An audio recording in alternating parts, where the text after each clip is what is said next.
All right. You can start.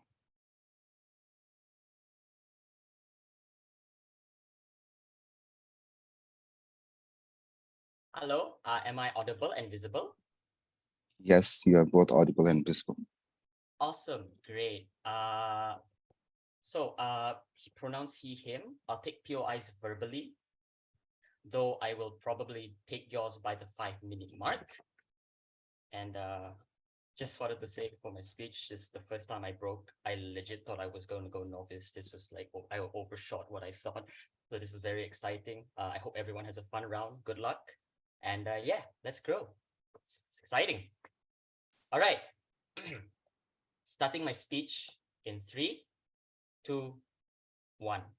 Panel, we live in a world where people look to Twitter to see what the hell Elon Musk has tweeted to make their next financial decision without thinking of the potential repercussions and the financial long-term impacts on them. And this creates a general harm to them because A, they lose money, and B, to the market because they lose financial concepts. Few points of framing before I get into my items. Number one, who are these retail investors? These are individuals who buy and sell stocks,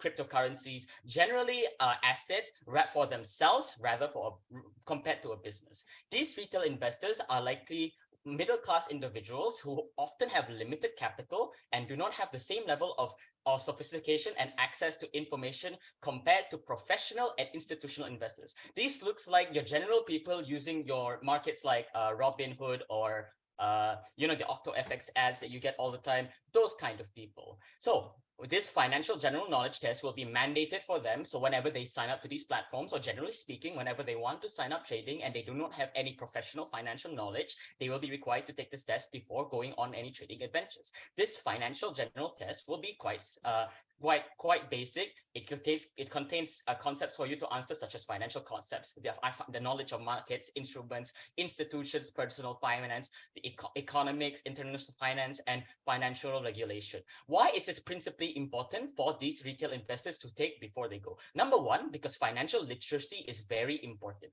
Retail investors who have a good understanding of financial concepts and principles are much more likely compared to opposition's world to make informed and informed decisions. Financial general knowledge test helps in this by giving them better understandings of these concepts and principles, which avoids them making poor investment decisions. Number two, because you have to understand that trading involves risks. Trading in general is a game of risk. The less informed you are, the higher the risk is net negative for you. So in trading, it's important for these investors to have a good understanding of what these risks can entail for them before they begin trading. Number three, trading requires knowledge of how financial markets work. Those who have good understanding of financial markets are much more successful to be in trading, which then negates the net loss risk of what happens when you are an untrailed trader. By getting a better understanding of financial markets and how they work, you generally go into the net positives of being able to make investment decisions. Number four, protection from scams. Generally speaking, if you are more educated, you're less likely to fall victim to financial scams or fraudulent investment schemes. It's like the broke with me and be rich, or to a certain extent, what Elon Musk does. It's not a scam, but it's more of a false information. So here, generally speaking, we provided you why it's very principally important and the benefits to these claims. Why is this on opposition's world bad for them not to take this test? Number one, because of course, without these general knowledge, investors are much higher risk because they don't understand these financial concepts and principles. They will make poor investment decisions, which can lead to significant financial losses. On opposition's worlds, yes, you may argue that you don't really need a test because in trading, it could be a world of learning, and there is still. However, on our world, we provide a security benefit. We provide generally a set security standard for all traders now so that they can avoid risk. So generally speaking, the comparative here is that in our world, you reduce the destabilization of financial markets, you reduce the chance of these middle-class individuals losing more assets because of stupid decisions, emotional decisions that they can make. And generally, overall, it's just a better system to implement. And I don't know what op is going to argue in case that can defend and that can completely compound this. Furthermore, onto the harms of untrained financial knowledge that further proves why we need these tests. I've just glassed on emotional Clarification. Yes. Now, how will the test look like if you are trying to make sure people don't make any form of risky investments? Like, how will the syllabus eventually look like? Okay, before that, I would like to clarify that this general knowledge test will not just contain theoretical things. We believe that, generally speaking, these theoretical knowledge tests should be mandated in a sense that it allows traders to have sort of a practical, like, test trading in a sense. Like, generally speaking, it's you provide them sort of a view of like market without actually putting in your assets. So it's like trading without generally trading. So this provides them, generally speaking, how the world of trading is like in a simulated market without having to spend your assets, so that you can trade in the real world market without really wasting your assets. This generally speaking is less risky, and you get the practical benefits. And we do agree that practical benefits, pardon me for not clarifying it earlier. Going back to my argument, poor emotional decision making that entails with untrained retail investors.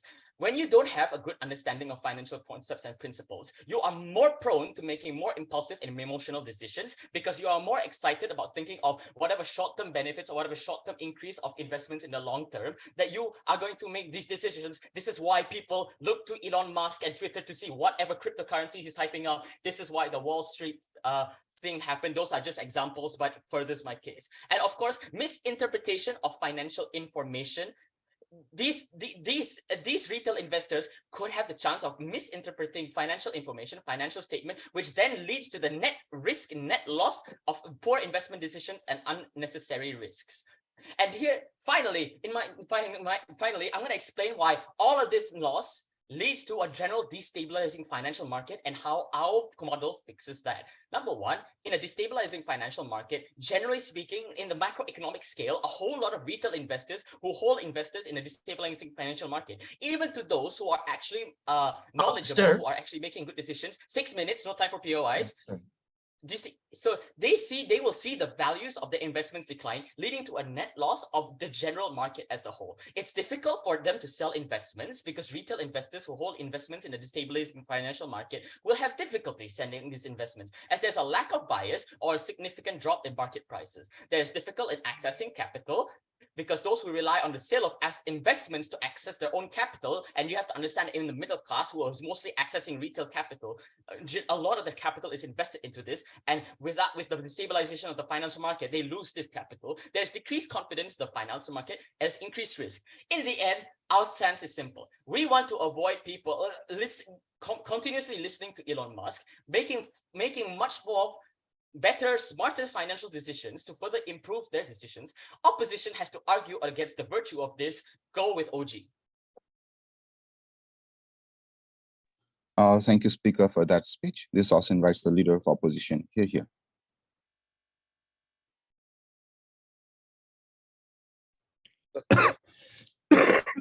Okay. Sorry, I might be coughing a little bit because I'm having huge fevers these days. Yeah, I'll try to cough less, hopefully. Yeah, so I prefer to be in the chat. And yeah, my time starting 3, 2, 1. Now, we stand for opportunity and equality. Before moving on to talk about how this is super important and the only option for a lot of the middle class and the poor to make valuable investment, because currently, if you look at a lot of the most important economies in the world, you know that saving your money to the bank doesn't work because the interest rate is almost 0%. You know that the pensions are not working because of this kind of almost zero interest rate. Your pensions are literally losing money. Yeah, are literally losing money because the government is not able to make your pensions increase in value. And that is how a lot of times, if you look at the market, oftentimes those kind of quantitative easing policies, or those money that the government is pouring into the market, actually directly goes into those kind of financial market and financial assets, especially like stocks. So when you are able to excluding the poor and middle class from this kind of tradings, you are actually actively harming them, because you are excluding them from this area where money is actually increasing its increasing its value and just letting them money decreasing, and while letting them suffer the pain of the inflation, and where everything just becomes more and more expensive. Before moving on to more specific arguments, two framings here. First, what does the test look like? Because I think OJ is pretty weak about these kind of things. They just say that probably there's gonna be a set of like a virtual test for you to make sure that you are able to not lose a lot of money in this contest. Look, this is super weak, right? If you look at how many knowledge you need and how many different scenarios and how many assets you can buy, and when you are doing these kind of things, you know it's super complicated, and it is hard to come up with a curriculum. We are going to provide reasons to say that why this is going to be in a bad way. Because when you are having this policy, you are literally saying to the public that there is this obligation to for the government to actually protect you. You are having this kind of obligation to the citizens to say that now I have this curriculum and you need to pass my test in order to do this. Then if after you're doing this test and you're still losing a lot of money, probably a lot of people is going to be going back to the government to blame them. We think this is super likely to happen because people are mad when they are losing the money, especially after they have been taking a lot of time to study your courses and taking your exams. We think this is super likely that there's going to be a lot of people protesting about your courses, and then this pushes back to the government and the politicians to make this course and more comprehensive and more complicated, because they are risk averse. They doesn't really want a lot of people to just protest and say that their course is a waste. So we think eventually this test is going to be more and more complicated, or to an extent that is pretty sim. It's just pretty sim. Or to the country just be a simple test, which is not which doesn't really have anything useful. Secondly, what is likely to be the comparative of this motion? We think probably those people who are currently under the retail, probably they already have some sense of the distrust to those kind of big institutions. Probably their comparative is likely to say that they just stop investing, or probably it takes them some time to really go through this kind of test, or probably to go through this probably complicated test. We think either way, this comparative is going to be harder for those kind of original retail investors to really go into this financial market. First, why do we think this is super important? Because we already argued that how inflation is constantly happening, and there are structural reasons why this is going to happen. Because of all of those kind of crises we see, then probably they like happens every 10 or 20 years, and every time those kind of economic and financial crisis happens, it is bound to happen that every single that most of the central banks of a lot of the important economies is going to be pouring money, especially in ways of quantitative easing and debt releasing to the market, and that is when a lot of times your stock market and financial market is gaining a lot of the values.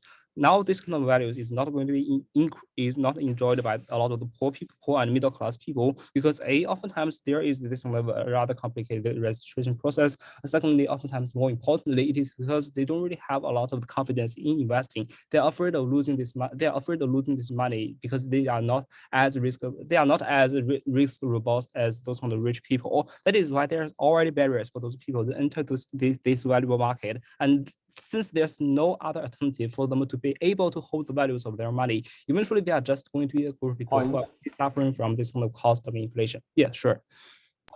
Okay, on a metric of logic, is a person likely to be more susceptible to making a bad decision when they're uneducated or educated? Please engage. Sure. Honestly, I don't think I don't really think that's my point. We already just argued that it is really hard for you to let them to meet your criteria of being educated. And secondly, I'm just going to be arguing how this is principally unjustified and it is unnecessary.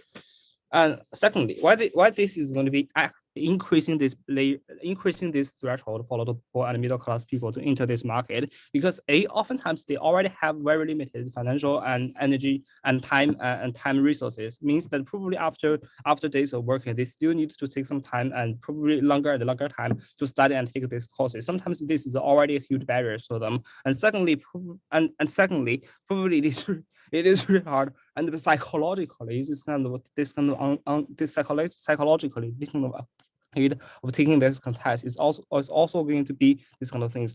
the more the gov side wants to make sure that this test is going to be successful, the more the gov side does not really want a lot of people to be criticizing them, the more it is likely that this test is going to be super, super hard for these people to go through. And that is why more and more poor and middle class people is going to be excluded from this kind of valuable stock market, and they have to be suffering from this inflation.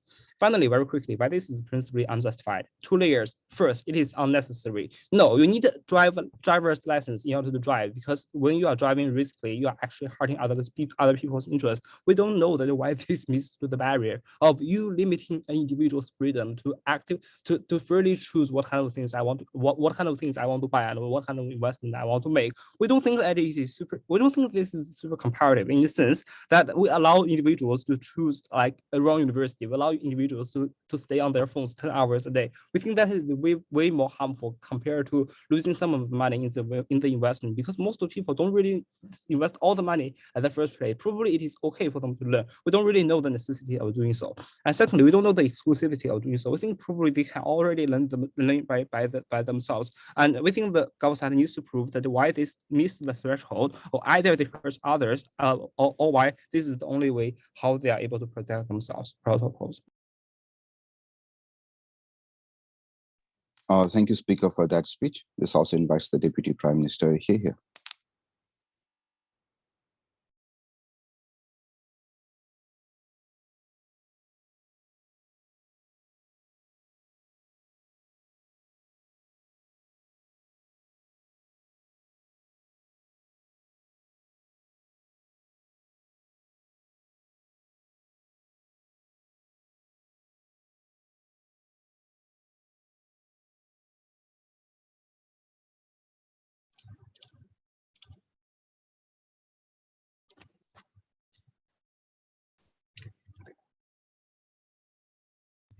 POIs will be verbal at the 5th minute if you, I would prefer.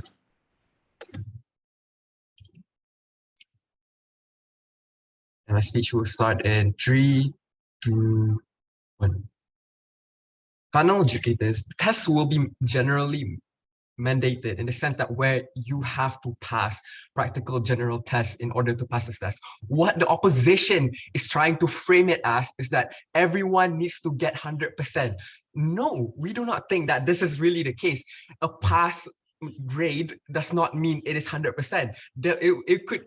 It could be 50% or 40%. What we are saying is that I think that what needs to be said is that what kind of people that we are actually excluding from this is that it's these people who barely have enough knowledge to make the right decisions in making decisions in terms of retail, in terms of investing for themselves and for the economy. This is important because the middle class is incentivized because they aren't willing to lose money in the world that opposition argues for. The burden of proof will be very simple. Is that firstly, we are going to prove to you why the risk exists and why it is necessary to be mitigated, or else it will be inevitably bad for retail investors and the economy, and why the risks are exclusive to their side. Secondly, why our model mitigates the risk. Thirdly, why even in their best case scenario, our worst case scenario, and our worst case scenario, it goes to our side. Firstly, responding to leader of opposition directly is that firstly he mentioned that, oh, we're excluding the poor from being involved in our economy. No, not really. Like I said, from what my prime minister has said, that this test will generally be mandated. So it includes as well as these poor people, not just the middle class, not just the higher class. We want these poor people to be involved as well. What we do not want is the people who think that Bitcoin is this shiny new thing that cannot be, that is like the future, and without any basis of what Bitcoin or whatever the things that they are retailing for is. Because in this world, especially in the status quo right now, where it is very simple, it's very simple. It's that they think that it's very simple that investing is a good thing, and that these influencers in the internet want them to want them to get involved in investing without any proper basis in for them to have. What we are proposing is a proper curriculum for them to understand, a standard for them to be able to have the best financial knowledge, for them to be able to assess the risk, to know which and where to invest, to know what to properly invest for the best of their for their interest. So secondly, you said that it will be hard for everyone to be involved in the curriculum. That we believe, yes, it will be very hard for everyone to be involved in the curriculum. We believe that the test should be difficult because it may be justified for general knowledge tests to be difficult to pass for retail investors to take for several reasons. Firstly, a financial general test is designed to assess an individual understanding of financial concepts and principles. It is important for retail investors to have a good understanding of these concepts and principles in order to make informed and well-informed investments. By setting a high bar for passing the test, it ensures that retail investors who pass the test have a strong foundation of financial knowledge. Secondly, trading financial instruments such as stocks or bonds involves risk, and it is important for retail investors to have a good understanding of these risks before they begin trading. We do not want them to just begin trading without any basis. That is the worst thing to ever happen, because they could lose their assets. They could just think, oh, okay, I'll just spend all my life savings because Bitcoin is the future. That's not what we want. We want them to properly assess what the risks are, what is the best case scenario, preemptively deciding what is the correct, proactively deciding what is the best thing to invest in. A difficult financial general knowledge can help ensure that retail investors who pass the test have a good understanding of these risks and are better equipped to make informed investments and decisions. Thirdly, professional investors such as financial advisors or wealth managers are often required to pass financial general knowledge tests as part of their professional certification. Requiring retail investors to pass similar tests could help ensure that they meet certain professional standards and are better equipped to make informed investment decisions. Like I said, yes, there are things that you can learn in their world already, in the status quo already. But what we are setting is that we want a proper standard for people to succumb into. That we do not want them to just simply understand something from the internet where it could be wrong and it could be right, where it could just be based off bias, where it could just be based off fallacies. We need to think that these are humans. Humans make bad decisions, and humans don't make decisions rationally. They don't think about the risk. They don't think about the things that makes those things properly. What they think about, oh, the name of it, the how it really looks like, and how they think it will be in the future, which really doesn't have any basis of rationality. It is just what they feel like, and that's not what we want in our side of the case. Another thing is that they will be, like I said, they will be more vulnerable to scams. Retail investors who do not have a good understanding of financial concepts and principles may be more vulnerable to financial scams or fraudulent investment schemes. These can lead to financial losses, like my Prime Minister, and expose them to unnecessary risk. There will be, and then there will be more decreased confidence. We believe that opposition does not engage with our model, and it provides less risk and our benefits. our principles outweighs their principles, because you have a world more financially literate people. Opposition does not prove this in the slightest. It is a net importance to the economy and the people, therefore it's outweigh. They say inflation is happening. Doesn't more financially literate people create more purchasing power for the general economy, mitigating this being beneficial for the government? And for that, I believe that you should support this motion. And for that, I'm very proud to propose. Here. Thank you, Speaker, first for that speech. This also invites the Deputy Leader of Opposition. Here.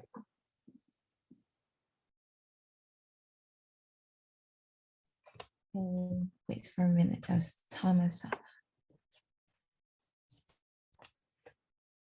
Okay, my speech was starting 3, 2, 1. I think the biggest problem that today's OJ has is actually we have a question that what this test will be like, and they are claiming that this test will be not so. They are claiming a kind of paradox, for they are saying that this test will not be difficult, and at the same time, this test will be very useful. And we think this is a very paradox that can't be achieved. Why? I will give you 4 responses. First is we know that this knowledge in financial field is upgraded very fast, and you can't ensure that the things you put into the test will be very useful, and things you learn are very useful. And what this test will be like is actually once you have the standards, have the test, you should pass it. And second, you need time to learn, and this kind of things will become very exam oriented, and you need some organization to teaching it like this. And second,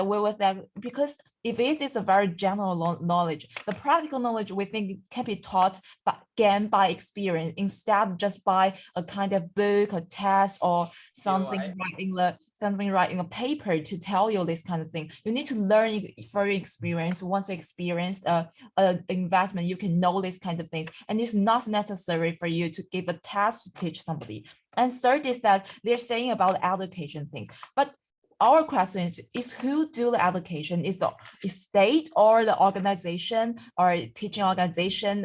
You are paying for them and you learn the knowledge. And so they don't clarify that who do this kind of allocation and who can really allocate those trailer dealers for no payback. And the fourth is that we should know that how to make sure that once those trade dealers take the test, they can avoid the risk. They can't ensure that, right? Because we all know that in the financial field, they have much failure, much risk, and you can't ensure that once they know the basic knowledge that we can avoid, and there will be less risk for them to lose money and getting the things at the POI and chat box. And we think we all know that some are very experienced, also face the trader also face the failure. And but in our side, we're proving to you that how this task will be much more difficult. Why? It's because actually you need a very kind of standards, and once this standards be set by the government, and once people are losing money, they're blaming government for not setting good standards, so the standard will be higher and higher, so it will be much difficult. And that's about what the test will be like. And the second will also the response to the OJ's actually within their standpoint is into the retail trader. And what's the problem? Actually, our impact are of bigger magnitude by analyzing the influence of the whole market and not only focus on very single retail trader. We will tell you that this will be discriminated for the small retail trader, and also selling this task is not giving a very healthy market condition, and tell you that why this is not necessary to have this kind of test. First, we believe that retail traders are sensitive and they can learn themselves from the experience. It is there because when they are doing the investment, it's their own money. It's not like the OG said that people are very blindly doing investment, they don't know anything and they're just spend their money. It's because it is their own money. And if you're a retail trader, it means that you want to get a profit, and so you must be very careful about how you invest money, and you must be very careful to learn the knowledge itself and those knowledge are very practical instead of just in the paper. And also the B is that actually the product feature are very transparent and you can judge them by yourself. So what's the POI from OG? Yeah, if professional finance investors need professional knowledge, wouldn't these standards should also apply to the retail investors for them to be safer as well? Yeah, I know you were talking about the professional knowledge, and I would later tell you why this is profession. One, because it is a professional knowledge, it will be harder for people to higher the threshold for the small retail traders. And I will tell you further in our argument. And let's continue. We think the government today, what they need to prevent is that first, the retail trader, their unsuccessful investment is so harmful and that influence the whole market, because we all know that a failure investment is unavoidable. And why these small retail traders the fail investment is so harmful to invest the whole market, and we also should pay very much money to have a test for them and to teach them to do all these kind of things. And second, the B is that they should also provide retail traders. They are actually they are scattered individual, and first they are not very influential, and second they can follow the market rules, and that's why, because they are scattered individual, so they can follow market rules, and market rules actually will fail many things, and it's like the invisible hand that control the whole market. So this will not become a very, very big problem we need to solve. And the second thing they need to prove is the market discipline. Supervised for the whole market already exists are not able to solve the problem, and they didn't prove this kind of thing, and we now know that the supervising things and the law today can solve many illegal things and solve many failure, and so they ensure a very healthy market condition that is not really necessary for us to take a further test and spend further money. And later I'll have the response to their questions. Actually, we think this kind of a very higher professional score would be a discriminator to a retail trader, especially when there are small retail traders. Firstly, we think this for professional schools is like teaching the university. They have very professional words that is not necessary, because people actually is very hard to them, and the higher threshold people getting into the market, you can't ask them to all have a very PhD in economics before they enter into the market. Actually, they can just enter in and gain all this knowledge about the experience. And second is the most retail traders, they don't need need this kind of professional words, because they are all only words, and there's many rules you can learn and yourself. And most of the retail trader we're talking about today is experience based, and they don't know these kind of things. And based on that, proud to oppose. Thank you, Speaker, for that speech. Inviting the member of government here. Am I audible? Yes, you are.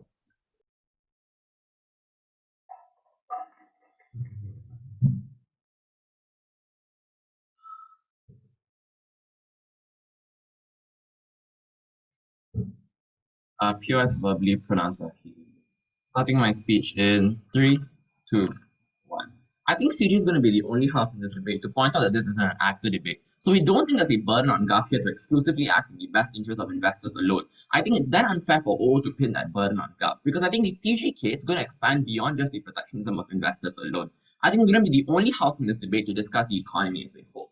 But some important framing that comes out of CG won't exclusively, right? Since O has such a big thing for accessibility, here's how we try and achieve accessibility to the best on our side of the house. I think it's quite simple. It's by improving financial literacy. So things like government-funded programs to improve financial literacy, or things like increasing information on trades. So what we do on CG is we subsidize these programs to fund to the best of our ability, and we even set up things like vocational schools that teach investors how to make these better trades. So I think when they take a test, they're probably going to be able to pass, even though the standards is going to be comparatively higher.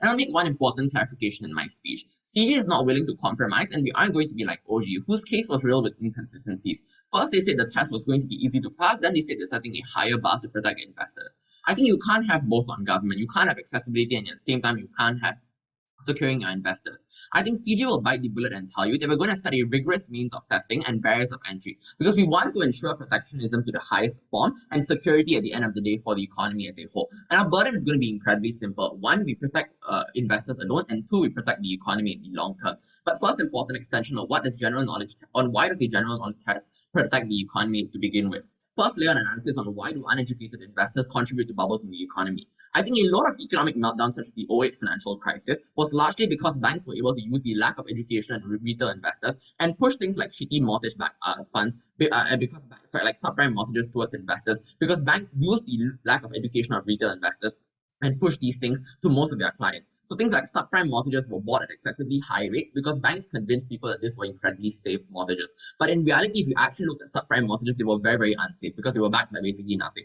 So it resulted in things like companies like Goldman Sachs and JP Morgan being able to prey on millions of people and screw over the common people on the ground who just wanted to make a quick buck. I think this lack of education as well has convinced a lot of people that the housing market was a safe stock to invest in right now, which is why so many investors in the 08 financial crisis were tricked into buying stock in the housing market portfolio. So many of these are cyclical in the long term, right? And most of these were income focused. So a lot of investors fell for it because they knew they could make a quick buck by investing in these things. So things like middle class individuals invested thousands with these real estate investment trusts, but they lost it all when the bubble blew. I think, however, these economic meltdowns had just larger impacts on the financial stability of countries alone. Because on a macroeconomic scale itself, inflation rates and national debts were incredibly influenced. You saw things like excessively high unemployment rates, all of which happened due to the collapse of the market in 08. I think then you saw things like larger amounts of investing, things like safety bonds being pushed by these banks, which led to things like markets becoming hyper flooded with capital that led to an inability of them being able to adapt using the economies of scale. So I think, however, the comparison that is formed here on CG is quite simple. It's on our side of the house, the market, there's a larger inflow of funds. However, some markets are left to dry, right? Because instead of things like proper analysis, people resort towards trend-based investing, where they make decisions without having proper knowledge of the situation. So when they see a stock is trending on the NYSE or they see a stock is trending on the stock market, they just go and buy those stocks. They don't actually know what's going on. They don't make proper analysis of that stock in the long term. They don't know if that stock's going to be shorter. They don't know if that stock's going to collapse in the long term. Second layer of analysis on why we're even able to prevent these bubbles to begin with. I think a lot of these bubbles are relatively easy to indicate, or you can understand if you're an educated investor. A lot of these are incredibly volatile. So I think that's why a lot of bigger banks, a lot of much more richer people didn't actually lose their money in a way because they knew that subprime mortgages were incredibly shitty and they were incredibly insecure. But in reality, a lot of middle-class income Americans were the ones who lost their money because they invested a lot of money into subprime mortgages because they thought they were easy to make money out of. So I think as though the prerequisite to preventing the formation of these economic bubbles in the long term of this instability is having an existing knowledge on how to invest to begin with. So that means that people aren't going to be manipulated and are less likely to actually fall for these shitty deals that the big banks push. So people are going to be more able to look through the lies that JP Morgan and Goldman Sachs push, which I think is a net benefit on our side of the house. I think when people become comparatively more educated is when you allow for the prevention of these bubbles in the long term. And I think this is where CG exclusively benefits the economy. But second extension then on how you enable the protection of retail investors alone. Firstly, on why do retail investors make these bad trades right now? I think this one's severely underanalyzed on OG. Firstly, is due to the lack of financial literacy alone. I think this is due to the fact that people are unaware of things like basic economic concepts. They don't understand how investments work, how to get returns. They all enter trading to make things like quick bucks at its best. And at its best, they know that you're supposed to buy low, sell high. I think secondly, it's because they fall victim to things like financial gurus. I think a larger proportion of traders right now don't seek out things like professional training because they probably don't have a degree in economics. They don't have a PhD in economics. They haven't actually gone for a proper trading course. They probably just get help from these financial gurus they see from YouTube. They subscribe to their courses. They spend a cool 10K paying for their trading tips, and they end up losing a lot of their money. But secondly, of analysis here on how does the general knowledge test protect these uneducated investors? Before I go on, any POIs from OO or Zero? Yeah, investment firms invest in things like JP Morgan. Are you also saying they have no financial literacy? Since when investment firms invest in JP Morgan, they invest in JP Morgan stocks. They don't invest in subprime mortgages. I'm saying that subprime mortgages were the ones that were incredibly insecure. I didn't say that JP Morgan stocks were insecure. I think then secondly of analysis on how the general knowledge test protect the uneducated investors. Firstly, on how investors are comparatively more aware on how to make these safer, less volatile trades. I think firstly is the fact that you teach investors how to analyze the market changes and determine which stocks you ought to buy and which ones you should be shorting, right? So I think the impacts here are quite clear. You teach investors in the long term that investing isn't all about making quick bucks. So you don't just go about investing assets in Forex and expect it to sell the next day to make a quick profit. I think it doesn't work like that. The market isn't gambling. third layer of analysis here on how we generate incentives for retail investors to get more educated in the long term. I think there's a unique benefit on CG because if the entire op case is we lock people out of financial markets that are heavily profitable, they do that even worse. Here's why. Because insofar as you make a bad trade and you've lost a huge chunk of your money, you feel comparatively more apathetic on their side of the house about it. So people ought to probably never go back to trading again because they've lost a significant amount of money. So either A, they feel like the market is a sham, or B, they feel it's comparatively unprofitable. So that's why you lock people out comparatively harder. So there's probably a possibility to make money in the economy, yet people don't want to invest anymore because they feel incredibly afraid of it, because they lack that education. They feel like they're shitty traders in general. The comparative on CJ is even if on our extremely worst case, where people have solid education, yet they still make bad trades, or they lost a little bit of money on these trades, I think one, the skill of losing money is comparatively reduced. Two, people are probably going to be increasingly more incentivized to trade in the future because they understand that this is all part of the economy. You lose money, you make money. So they're probably going to be still within the economy, and we don't actually lock them out. So then we generate more incentives for people to get educated, because now to even be able to enter the market to begin with, people ought to get this education. I think in the long term, you generate a much more secure economy. You generate a much more educated investor base. I think for all those reasons, I would see. Thank you, Speaker, for that speech. This also invites the member of opposition here. And just give me a second. Let me arrange my papers for that. Am I audible and visible? Yes, you are. Great.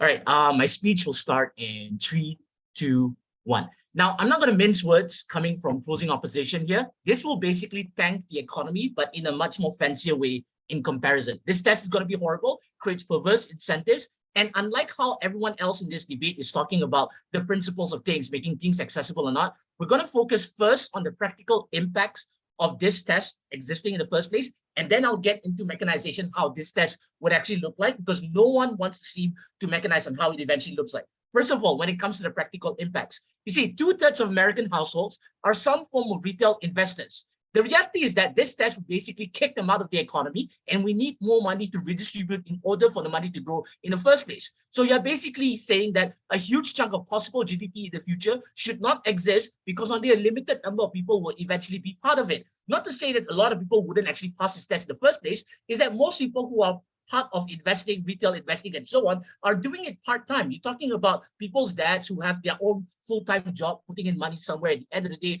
but you have a lot of people who want to actually invest their time and money within it, but it's kind of hard to actually go through this test because there is a huge contradiction within CG where they want to make it accessible, but they want to make it hard also in the first place. So the only group of people who would eventually sit for this test are people who sees this as a prospective professional job in comparison. So what you create here is that you don't create an investing culture.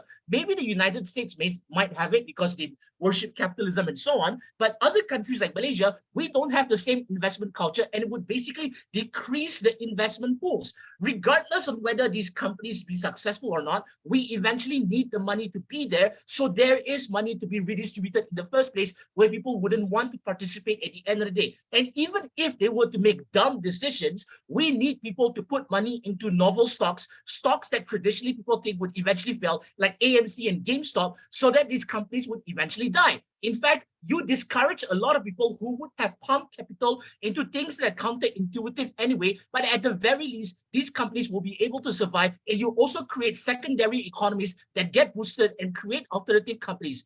If you were to follow traditional hedging methods, people wouldn't put money into Apple because they view that as something like aesthetic driven and so on, when the reality is that you pump a lot of money into Apple and then they pull themselves out of their dark faces, they were eventually able to create the smartphone and created the smartphone revolution.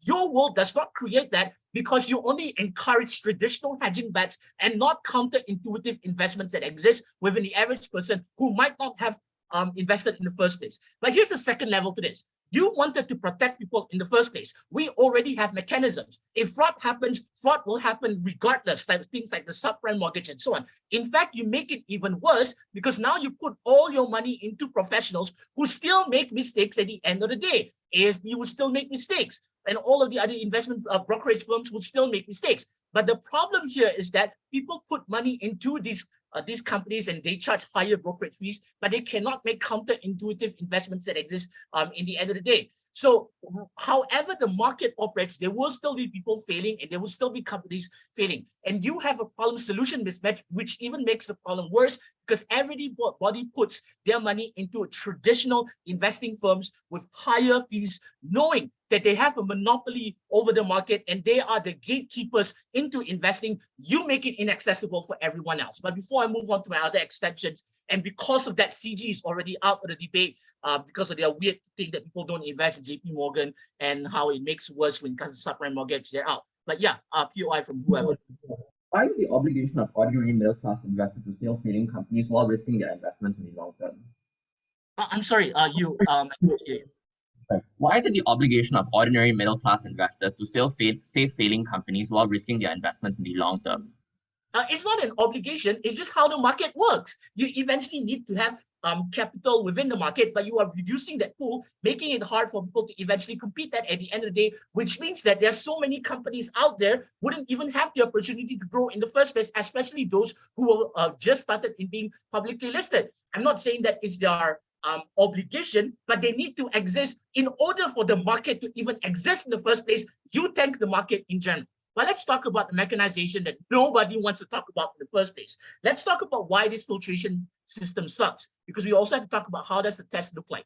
It means that people who have counterintuitive investment skills are less likely to sit through or even pass these exams at the end of the day, because a huge chunk, according to the characterization coming from CG, because you want them to make safe bets, at the end of the day, everything will be based on case studies and textbooks, and they feel as if that they have their ground knowledge. They think that they can work against what the counterintuitive ideas are. They base decisions based on past decisions. So you only strengthen institutions that probably don't need the capital, but other companies that need the capital wouldn't actually have it in the first place.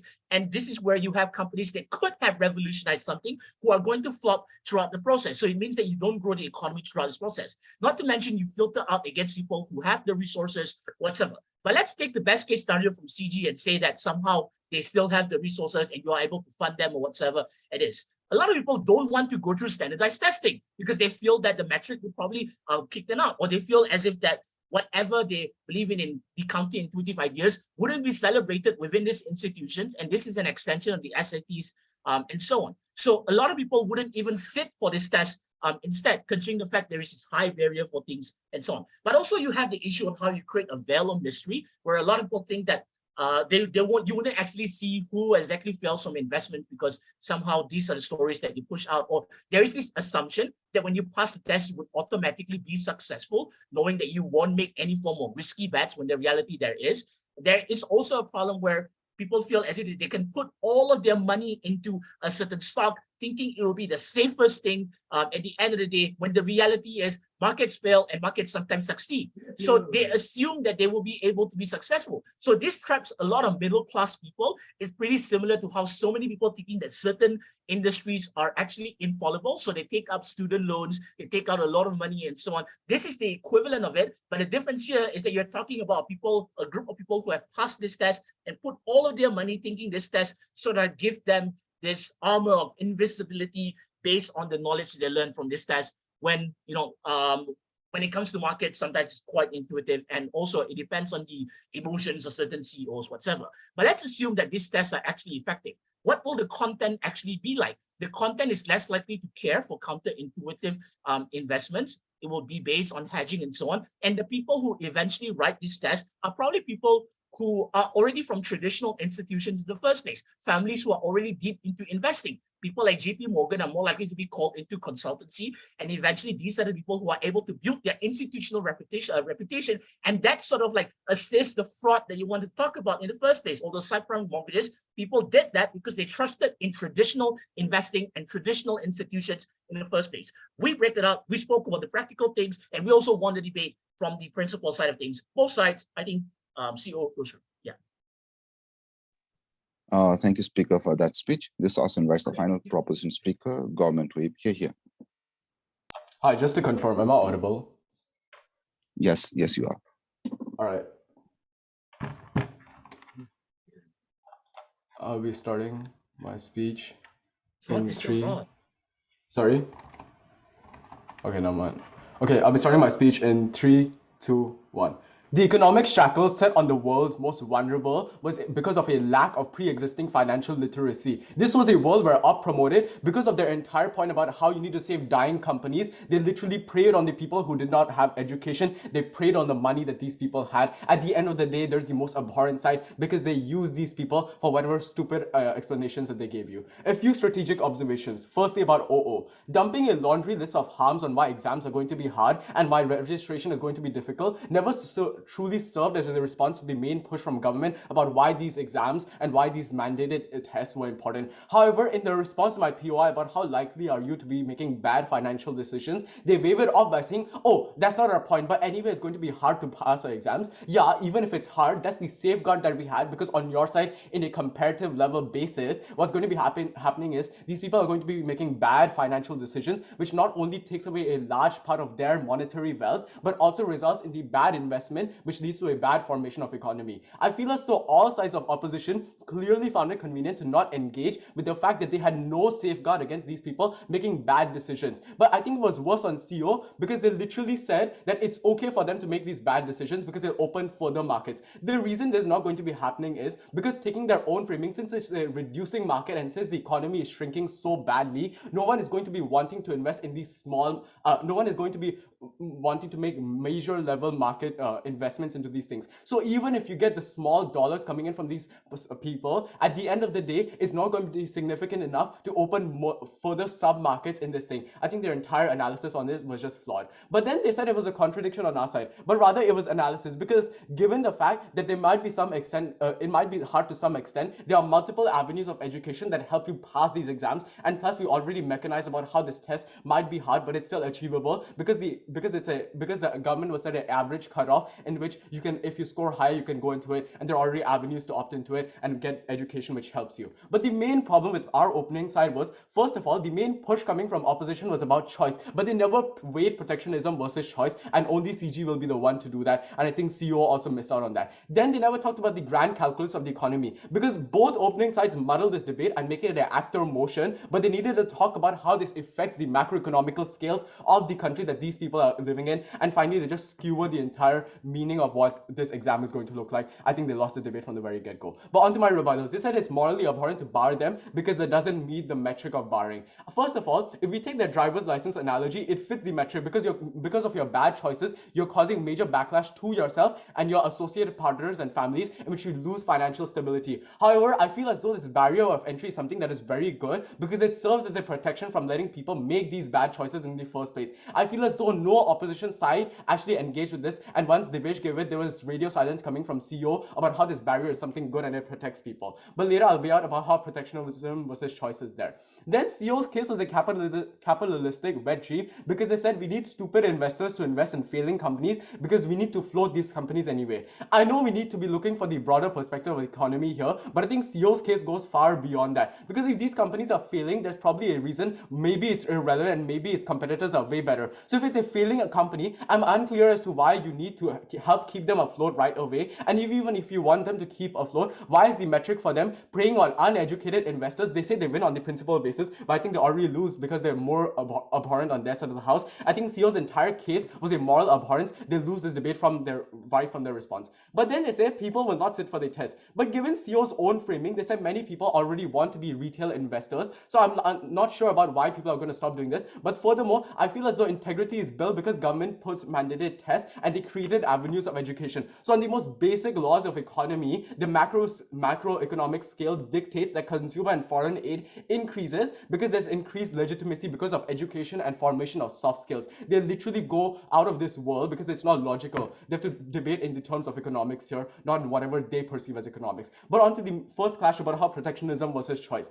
Op dumps a laundry list about why exams are bad, and I don't think it's CG's fault they could not understand the framing that my member gave you. We told that state mandated exams are going to be hard, but there is obviously to some extent it's achievable. Finally, I feel as though you Finally, the push coming from closing off had was that the barrier of entry was something good, but they had no response. There was radio silence on that. This was very, very harmful because for the simple reason, these people, because on their metric of wanting to help these people, we win by having a safeguard to help these people not make bad decisions. So we already win on their metric. But to wait on a principle stance, they needed to prove via a moral delta of weighing it was okay to let governments let their citizens make shit decisions and make shit choices that not only doom them but doom the economy. I feel as though the moral flip side was on their side where they made bad decisions. But protectionism was good because firstly we protected the economy, but we also protected the people who are making these investments. I'll be talking about it later in my clash. Firstly, about economy, about how on their side how choice enables the active downfall of the economy. People resort to trend-based investing, which is extremely harmful for the simple reason that people will invest in stocks without proper analysis. So they purchase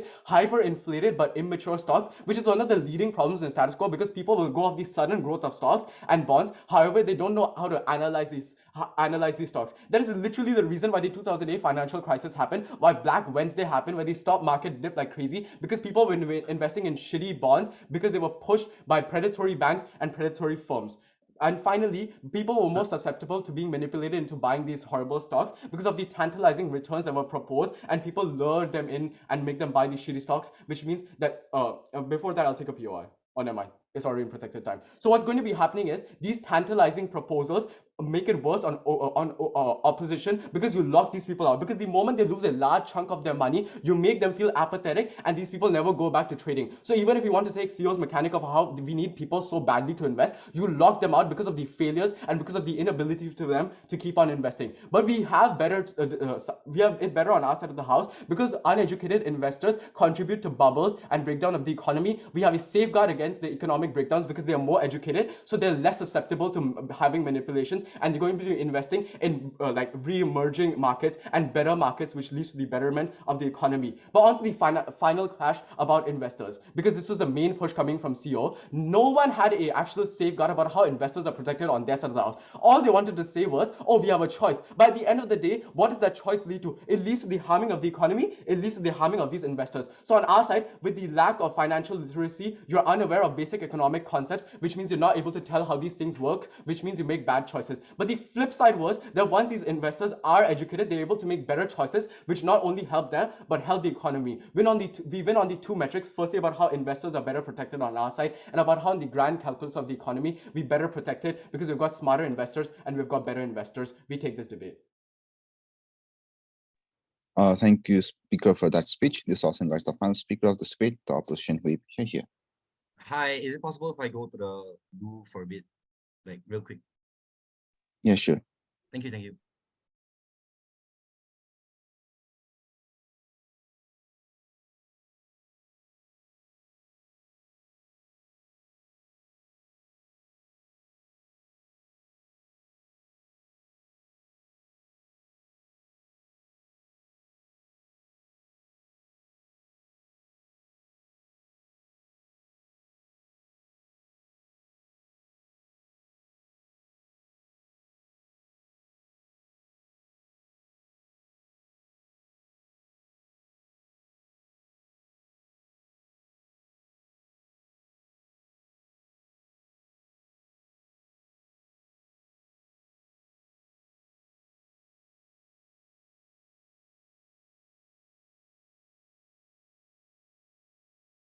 All right, cool, I'm back.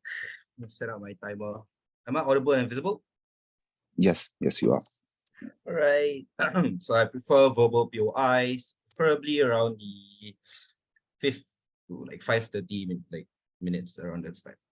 Okay, if I do get cut off, maybe you can text me.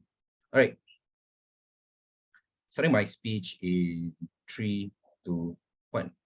3 ways I'm going to step with this. Firstly, I'm going to do a bit of couching what's necessarily happened throughout this debate, why then CEO is still the most important theme. Secondly, to reiterate substantives that were left unresponded throughout like all benches. But lastly, why then CEO is the big.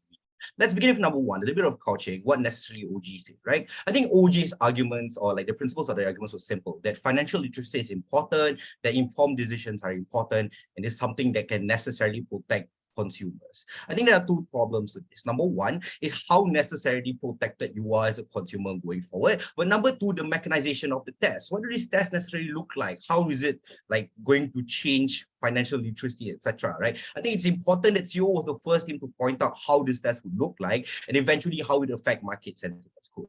I'll just do a bit short couching here. Cool. Then CG. CG's idea was this, we have to fund programs like financial literacy. It's extremely important. And the second thing was that, look, there are exploitative companies like JP Morgan who will screw you over, and somehow this financial literacy will save you. Number one, let's begin with why this is problematic, and there's tension in the case when they tell you that financial literacy programs are important, but at the same time along the ways want to say that you still need tests, right? If you're going to have financial literacy program, why then does tests become necessary? That's the real question here. Because your positive case was also that financial literacy is also utmost important to protect such individuals. So how does the test then work if both things necessarily overlap in terms of impact? It becomes redundant to an extent, right? You're going to teach people to be smart anyway. Why do you still need tests? But number two, the idea about JP Morgan and investment frauds, etc. I think the problem here is how they mischaracterize what happened with the JP Morgan crisis, right? Notice that individuals who were like highly financially literate still fucked up when they invested in JP Morgan. The reality in investments, and it's something that only CEO wants to handle, is that you will face failure. There's no confirmed success. There's no like golden goose at the end of the day. Cool. Now, finally moving on to positive substantives, right? What is the most important part of this debate, and why does it matter? Two important framings. Number one, the concept of the test itself is generally bad, but number two, that even if the test is super good, we still think it's problematic. Let's begin with number one, why the concept of the test itself is like generally bad. We have to understand that the filtration process sucks. We think CEO is the only thing that wants to hardline here and says that the economy is very dependent on retail investors being within those economy, not purely because of existence, but quantity and capital pumped into those markets, right? The importance of this test pushing people away is that you necessarily reduce a significant amount of people and capital within the markets. Two impacts here. Economically, this means that your markets are harder to grow. You don't have the ability to push even further just because of the lack of capital within those markets, because there's a test that tells them they want to go to make money there, right? But number two, and here's where we flip and we say, okay, even in the best case scenario, let's argue that people become financially literate. Let's argue that they become model investors. The problem with model investors, and notice unresponded even through a whole chunk of Terence's speech, is that model investors will probably make like very predictable decisions, or oftentimes make decisions which are the safe bet, which more likely means that they won't like, make higher risk decisions. This is already in line with the principle that Gov wants to sell to you, because Gov tells you you need to be cautious, you need to make sure you don't lose a lot of money, right? Therefore, this means that there was less likeliness of you to have more innovation within your markets. It's less likely for you to have more companies rising up and selling newer things, because they are scared that model investors don't want to invest on those companies because it's necessarily risky. This means the only institutions that you propagate further are already traditionalized institutions which are already extremely rich. Bro, 4 minutes still, right? Which are already technically rich. There's no point in this. But secondly, and this translates even further beyond the market, right? This means outside of that thing, innovation becomes less incentivized in nature. Now your innovation within your Tesla companies or whatever companies you want to talk about become less important, because they feel as though the moment where model investors who want to take risks because they are afraid that they don't get to make money off it wouldn't exist in the first place. That means there's less likely incentive to innovate, to become better, because the risk that they now have to take in is way larger. Very important. Second thing that immediately handles this problem, right, which is the idea of fraud and exploitation. I think CO comes to you with the solution which already exists in status quo, bro. Nothing new here. The reality of fraud and exploitation is that there are already laws that come to protect these individuals and deter from those situations forever. It's such a problem solution mismatch, because now you want investors to bear the burdens of making sure that companies and firms are not exploitative. You want investors to make that decision. You want those very people who work 8 to 5 every day come back and think, okay, maybe this company is exploitative and I don't want to do that. Instead, what we think that is the burden of the government to do so. It's clear tension here, because one side they want to say, oh, it's the government's burden to make sure that investors become financially literate, but at the same time, the other they want investors to bear the burden of making sure exploitation doesn't happen. Cool, one POI from opening 3. Yep. Yeah, wouldn't a safer financial market further incentivize these technologies to be innovation so that these more financial literate investors invest in them as a consequence? Bro, the financial market doesn't become safer. The financial market is always going to operate on winners and losers anyway. There are going to be companies who are run to the ground anyway. That's the reality of how financial markets work. I think this is the biggest mischaracterization from governments, right? They think the moment this test exists, it is a confirmed success strategy. But lastly, and here's why even in the case that this test is good, it's too bad. When the tests are good, this means that you create a veil of mystery. You create an idea that the moment you're past those tests and you're able to invest, there's a large chunk of money that you can get. There's a golden goose at the end of the perimeters. Two ways, because the state incentivizes this and tells you that you should go through a test if you can become an investor. The reality is that that's oftentimes not true. So the moment, and the question that opposite Gov doesn't want to answer is that the moment where people face disappointment and face failures in their investments, what then, right? At least on the opposition's word will tell you that you cannot necessarily debate on a spectrum. Not all individuals are going to be stupid individuals who are going to follow Elon Musk. We think that a lot of individuals, even if they do follow Elon Musk, it's already protected.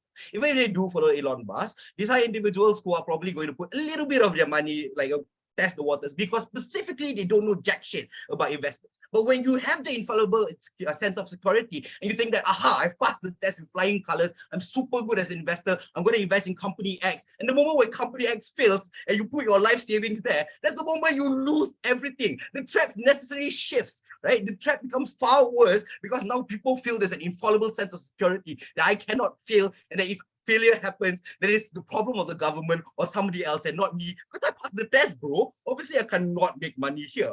Therefore, it's simple, right? CO tells you two things. Economically, we need people to make decisions, maybe right, maybe wrong. We think at the end of the day, the capital is about brooding on your markets. But secondly, that the trap already exists. We think that, at least on our side, is something that's can be handled, especially when it comes to fraud and all those investments, because there are laws that protect you against that anyway.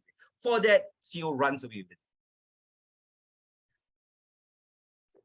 Thank you, Speaker, for that speech. With that, we have come to the end of this debate. I'd like all the debaters to cross for seconds virtually and leave this room for the judges to deliberate the verdict. Thank you for the debate. Best of luck for this round. Thanks for the debate. Thanks for the debate, everyone. Good luck.